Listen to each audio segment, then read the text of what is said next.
Real estate marketing లో ఆదాయం ఎక్కువగా ఉన్నా తక్కువ మంది ఈ రంగాన్ని ఎంచుకుంటారు. ఎందుకు?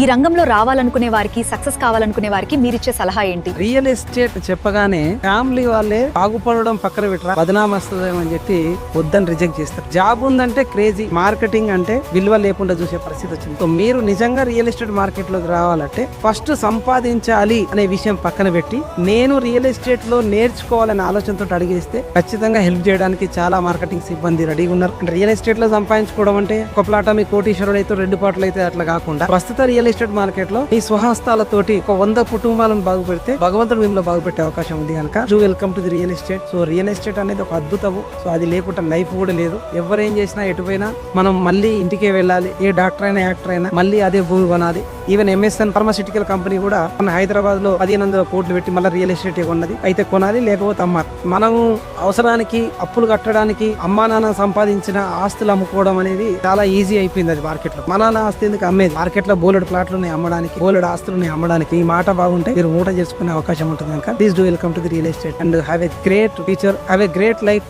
అహెడ్.